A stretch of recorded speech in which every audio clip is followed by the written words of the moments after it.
Hi, everyone. Welcome to a brand new episode of Say Again with me, Amrita Tripathi. I have today with me in conversation Kirsten Freeman, the COO of Aeon Media, all the way from Australia at present. Kirsten, thanks so much for joining us on Say Again. We're going to be chatting about several themes, including Aeon Magazine, Psyche, and a little bit about your own leadership journey over the years. It's a delight to have you on.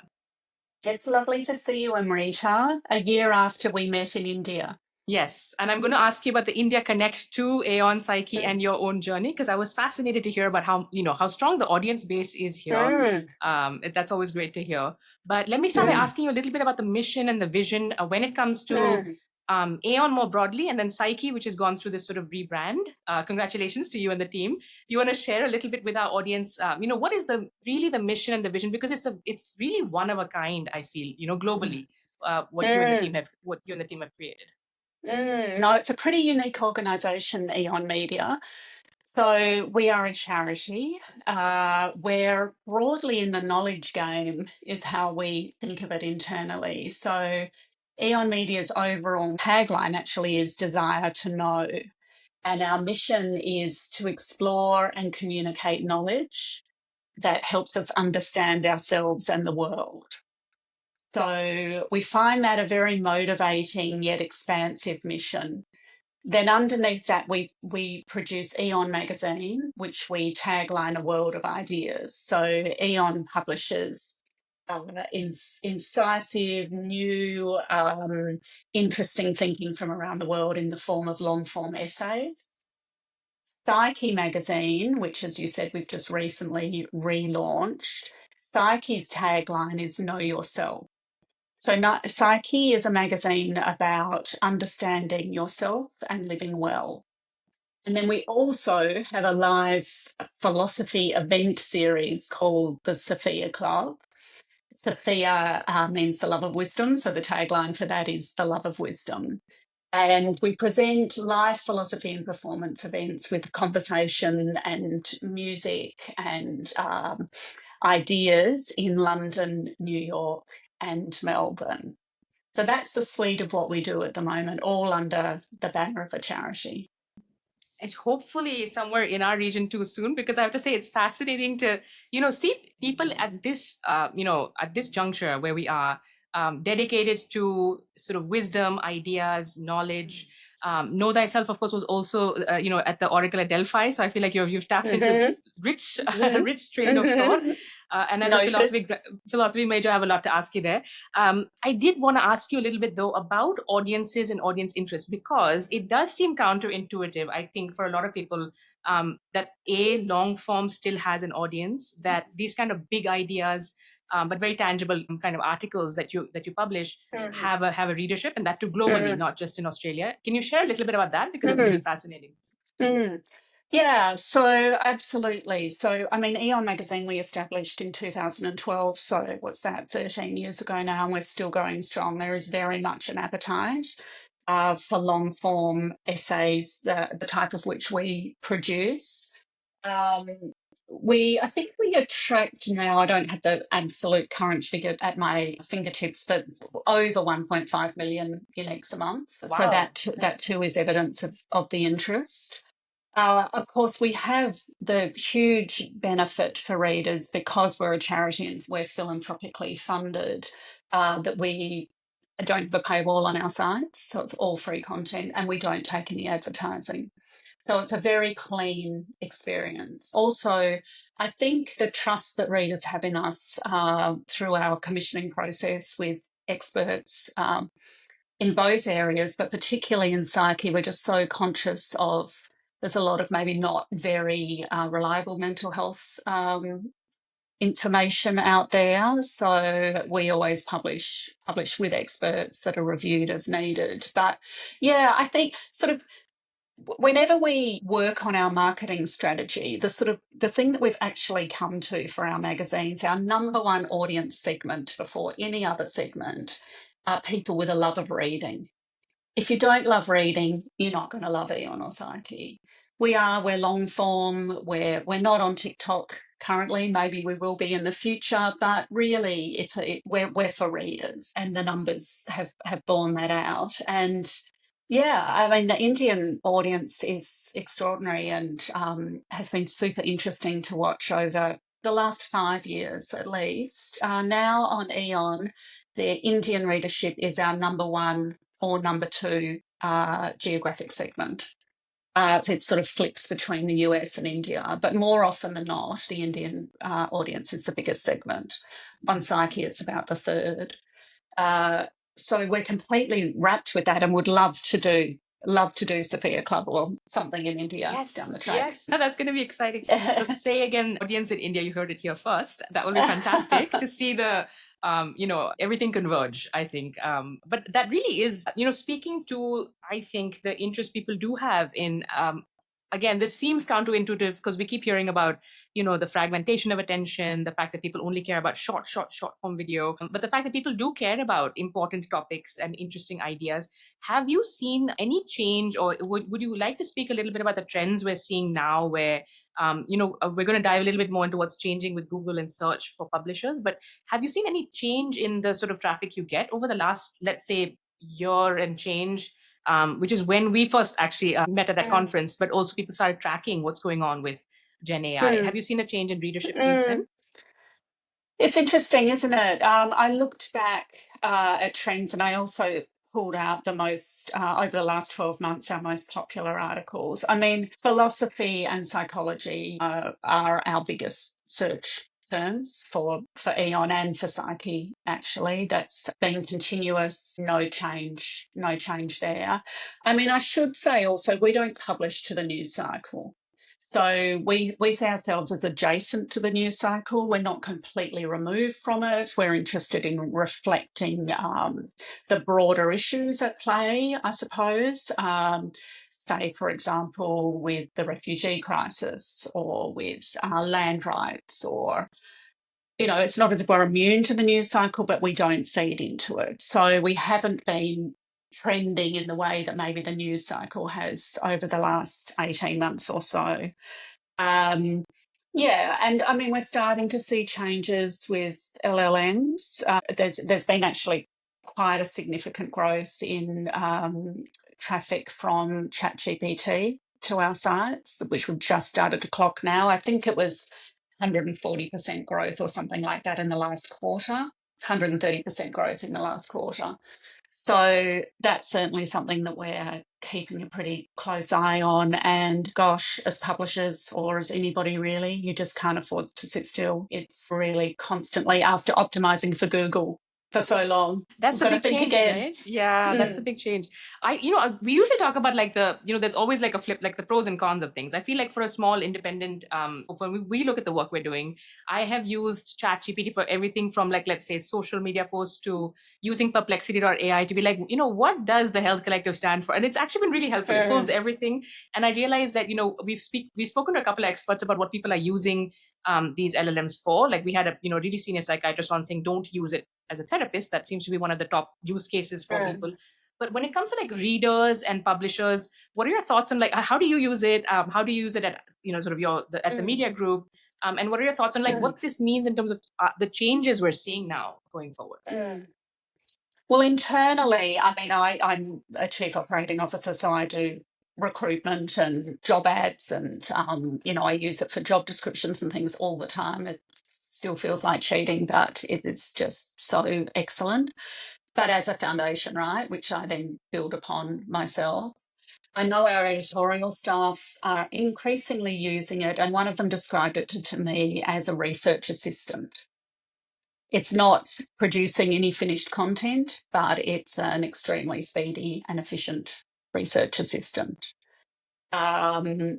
Yeah, and in terms of searching, that's so interesting, isn't it?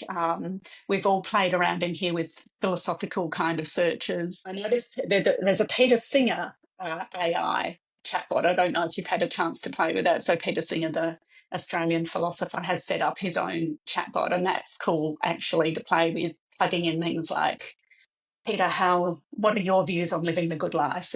That's kind of interesting. But yeah, I mean, we're all using it. I was actually doing some benchmarking on salaries earlier today, and gosh, it's super efficient and excellent too. particularly because we're quite a unique organisation. It's quite hard to find parallels for us. But yeah, it's certainly across the organisation, always with a mindfulness about it. Of course, I know our tech team uses it as well. And look, we haven't yet started exploring how we might be able to use it to enhance the reader experience. So, and there are obviously heaps of options there. But again, we just have to try, I guess, stay true to our mission, not sort of fall easily for bells and whistles and things that are kind of nice to haves but aren't really fundamental to what we're trying to do.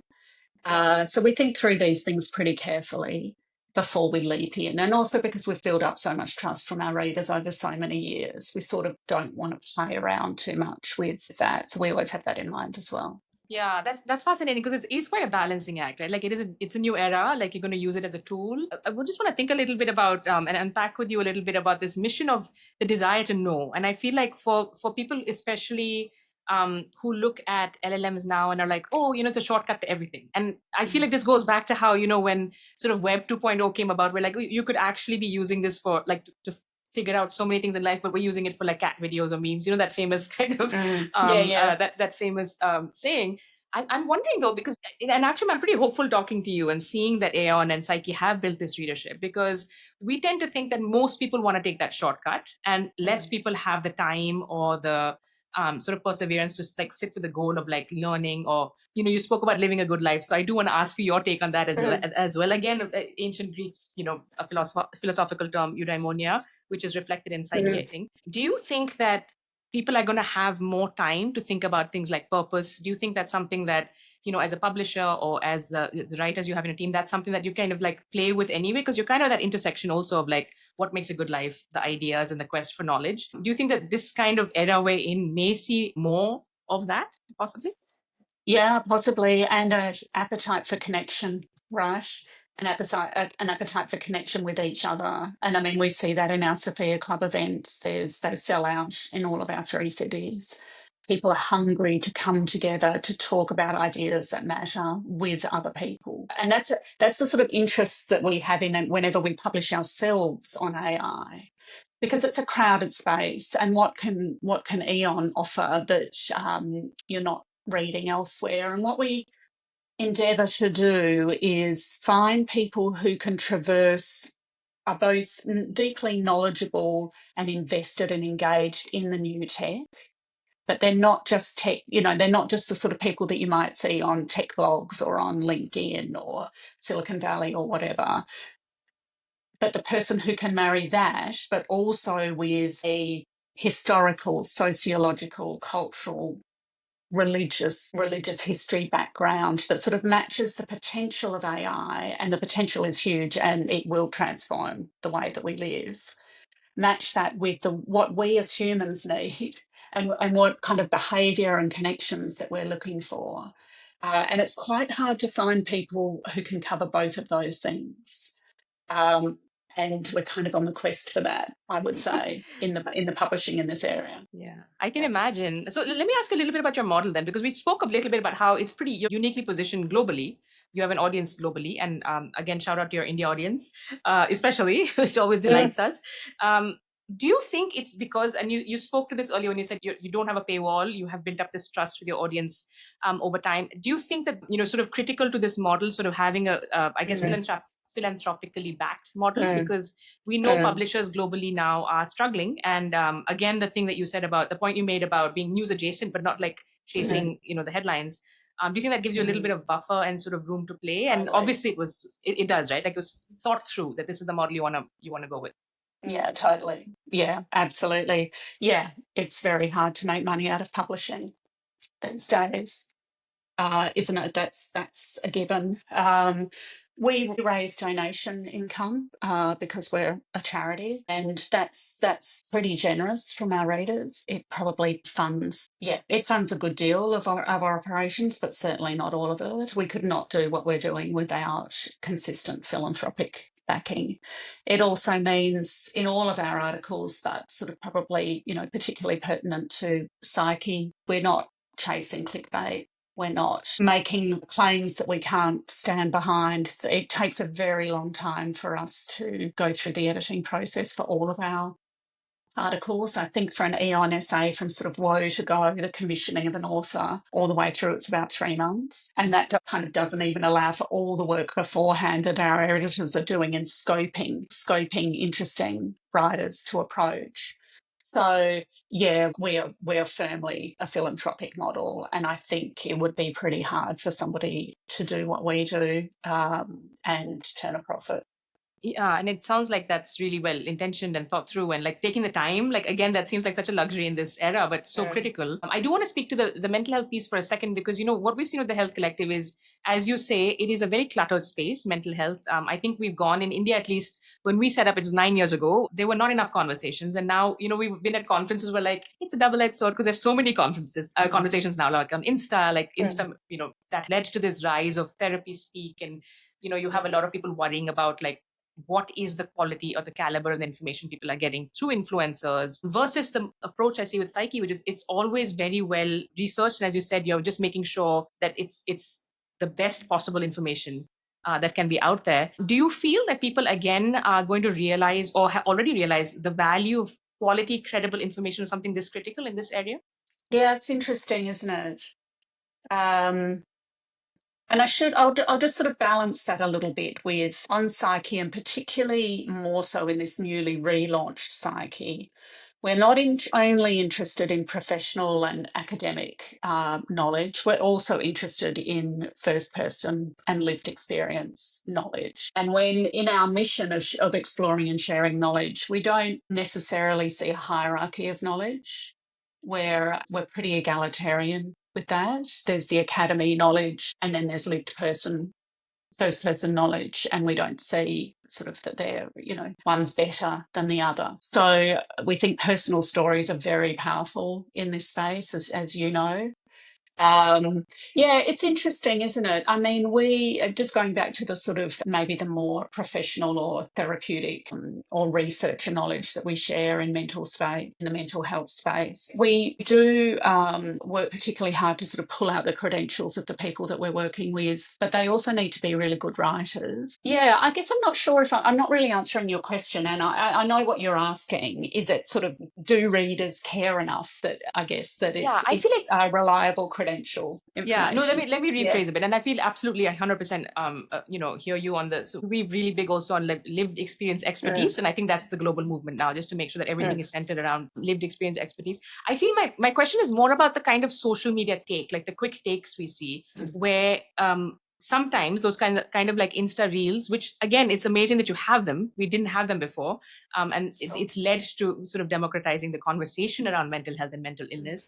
But at the same time, they can put a lot of pressure on like audiences, because it's like, oh no, these 3 tips, these 3 things help me deal with my X condition or Y condition. So I feel like that kind of short form content doesn't always lend itself to potentially a more holistic, experience for the audience. And I'm wondering if you think that, not that people, do they care or not care, because I feel like most people I've met will say that actually reading articles is the way they, you're reading long form quietly, privately, because sometimes there still is a lot of stigma, is the way they get the best information they can, and hearing from other people who've gone through something. But I guess my question to you is kind of, because this doesn't chase a news headline cycle so much as we see, though, it's kind of exploded, right, with the reels and the sort of therapization of everything, So do you see that's like an audience that you're seeing get stronger and stronger, that value the sort of credible and information that's not kind of upselling or trying to, push something, I suppose, push some agenda?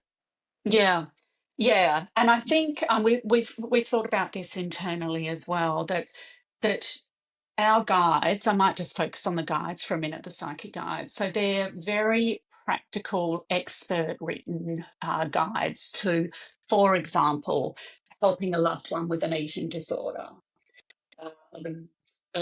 dealing with an autism diagnosis. So what they can offer that the sort of quick take can't is really answering that question of what next. A quick take can kind of feel like a little bit like sort of eating I don't know, a suite or something, it's sort of instantly a bit of a hit, but you're left then with a but what next? Whereas our guides can have this really complete follow through. They've got extended expert tips, they've got additional reading, but also what we're conscious of is our guides form an archive. So say when we first release it and you read a guide or you see that a guide pops up on how to support a loved one going through an eating disorder, it might not be relevant to you at that time. But in a couple of years' time, it may be relevant to you. When it is relevant to you, then we have a really rich full archive that people can easily search on that. So I feel pretty confident even now, but especially over time, that we have such a resource that can speak to people and help people when they're in the moment of dealing with a particular issue, which the quick take can't really, can it? It's not a library. Yeah, I love that. Yeah, so it's like an evergreen. It is a resource. It's an archive almost as well. Okay, so we'll switch tracks a little bit here. I want to ask you, and I did warn Kirsten, there are no small questions on this podcast, really. But yes, I'm learning that. Yes, I should have given you a bit more of a heads up. But No. you know, when you think about the good life, because there's so much like we can discuss this at length. But you know, in terms of like your approach, perhaps after working at Aeon, and we'll switch focus now to a little bit of your personal journey after this question as well. What are some of your top level thoughts on what it means to live a good life? I feel like that's one of those eternal questions that actually does stand the test of time. I'd love to hear your take. Yeah, no, definitely. I've thought about this a little bit, Amrita, in advance. I think for me, having purpose is right up there. Having purpose, probably for me, I get a lot of purpose out of my job. So I've always worked for not-for-profits or really mission-led organisations. So that's really incredibly important to me. Having balance is important, and I think particularly as I've got older, I've realised that having balance in my professional life and my personal life and my relationships. If I'm out of balance, I find that I'm not living in a way that I'm really feeling fulfilled and flourishing. Having loving relationships and friendships to me is really important, and it doesn't need to be a lot. It's that sense of, isn't it, people that you love and love you back is really important to me. And one other thing that I was thinking that really, again, is important to me living the good life is a diversity of creative and intellectual stimulation. So it's not just from one source, it's seeing art, it's seeing theatre, it's reading, it's following media, it's music, I really love those kind of diverse inputs, and aren't we incredibly lucky that we can access things so easily now online? Yeah, so they're just some ideas, and a good streaming show. Oh yes, that's always important. Yeah, That's always. yeah. I love that. That is such a good mix. I'm making some notes for myself to think through also after this. So I love that answer. Thank you so much. You've given us something to sort of digest and think through and see what applies to us as well. That emphasis on relationships. That I think that also came through in that huge Harvard study on happiness, which apparently came down to the quality of relationships. So that's beautiful. So, you know, when we talk about your career, Kirsten, and your leadership journey, in some ways it feels like this role was tailor-made for you because it has the vision, the mission, the purpose built in. But you've also worked in international culture relations, arts, higher education. I'd love to ask you a little bit about, you know, your leadership journey, especially. I think being a CEO, being a woman who's a CEO, there's so many different lenses we can use here. But is there anything that has really stood out to you that, you know, any lessons you'd like to share? Especially when you look at success and failure now, if there have been any changes, you know, over the span of your career. That's a very good question. I feel incredibly fortunate about the opportunities that I've had. I think I'm honest with myself now in that I'm a generalist, and I like being a generalist. I've had quite diverse experiences. I used to think early on that I wanted to be quite focused on one particular thing, and that there was some self-worth was wrapped up in that I was a curator. I could say I was a curator. But now I realise that what gives me meaning professionally and has enabled me to have really just so many great career opportunities is that I like being a generalist. I like being across a whole organisation, understanding the operations, but not sort of being necessarily deep in them. In terms of leadership, I've worked with some really wonderful leaders and have learnt a lot from them from really very early on. I've learned also a lot about what I don't want to do, observing leaders. I think you can learn almost as much, don't you, working with leaders who you don't really admire their leadership style, and you think, when I'm in that position, I really don't wish to do that. In terms of women in leadership, I mean, the arts is pretty dominated by, or in Australia in particular, in terms of women overall, and increasingly in leadership positions. Of course, it hasn't always been that way. I think one other learning, which, again, I hope is changing, is I think probably the hardest time in my career, which would be the same for many people, was balancing when I had young children, 2 children, and sort of felt like I was just kind of hanging in there in my career, and sort of was often plagued by I can't do either well, I'm not going well at, sort of performing as well at home or performing as well at work, or maybe I should just give up work for a while, and this constant tussle. And I see this with other friends who've got younger children now. Should I take on a leadership position, so that next bigger position, or will that be too much and take me away from the family too much? And also, the family is volatile. Like it can be good 1 minute, and then something happens at home, and all of a sudden, a lot more time is needed there. So this real, can I take on a bigger job? What happens if I take on a bigger job and something happens over here and I can't do that? I found that a very difficult, probably 10 years, actually, sort of early, sort of after they were born, 1 or 2 years after they were born, to almost till they were in upper high school. Yeah. And have you changed your definitions of like success or failure? Like, do you feel like, we talked about balance earlier. So coming back to that, kind of looking at how you achieve that balance in life now, has it impacted how you look at maybe success or failure? Yeah, I think it has. I have worked too hard in the past and been too driven by work at the expense of probably my own personal health, if I'm being honest. It's just something in me to work hard, and I love what I do. Um, but I know now that I'm better when I'm balanced. I feel better within myself, and I'm in better health when I have a balance. I'm not a competitive person, and I wouldn't even really say I was an ambitious person, actually. I haven't sort of strived for particular leadership roles. I think what I've strived to be is to be fulfilled and to feel that I'm offering something back and that I'm doing meaningful work.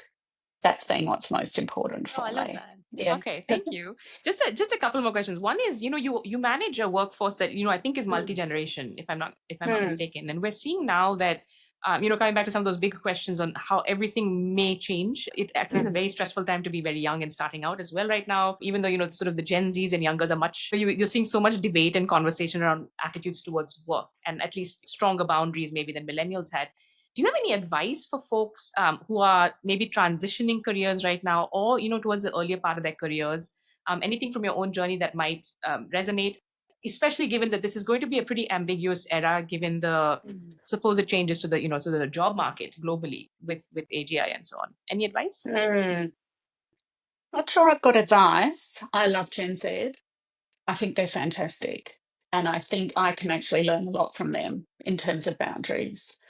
And look, they've inherited a world that has really quite extreme challenges. I can understand why they have an approach to work that is different from mine, or different than mine was at that age. So, full of respect. They're the people who are inheriting this world, and they should, it's theirs to shape, and it's their lives to shape. So I really feel pretty strongly about that.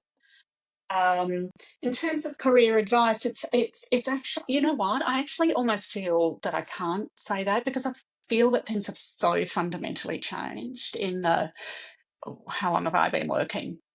45 years or something of my career. Um, there are different things that are important for young people now.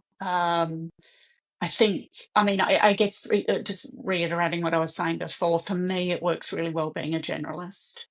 I feel then I can move and be flexible and apply my skills to a range of areas. And that probably is applicable, right, in this period of flux. Yeah. No, I agree. And I think also that, the fact that there's no like real right answer, like to a career, like, you kind of have to, maybe you find that you prioritize different things. Like, even when I look back at like 22, 23 years, it's like you find different things matter to you at different points in time, and kind of tuning out the sort of white noise can sometimes be helpful. I'm sure no one's career really goes A to B to C, like right to that linear trajectory. But thank you. That was really thoughtful. And I feel like maybe the last question for you as we wind down for the moment, till you come to India next, hopefully. Oh, yeah. Very plan soon, hopefully. you plan your trip. So is there anything you'd like to share that you're grateful for? We like to sort of wind down with gratitude. Yeah, that's so nice. Yes. So I sort of alluded to it before with health issues, but I had a breast cancer issue 5 years ago. And I have to say, and this sounds so Pollyanna, but it is actually genuine. Ever since that, I find gratitude embedded into every single day. I seriously feel when I wake up and there's another day ahead of me, I only can feel grateful about that. So that's my journey. It's not, I'm not suggesting that that's everyone's or it should be, but it actually, that health scare, and I'm fine, by the way, but that health scare really actually was a fundamental shift for me. It really forced me to think quite differently about the way that I balance, actually, essentially. Clearly, I'm hugely grateful that we live in a country like Australia right now, and that we have the things that are afforded to us living here, seeing what's going on in the world. But yeah, I essentially feel really grateful, pretty grateful, really grateful. Yeah.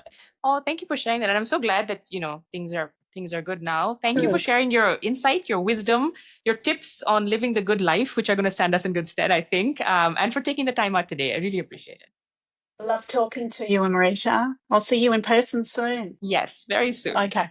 All right. Bye. Bye now.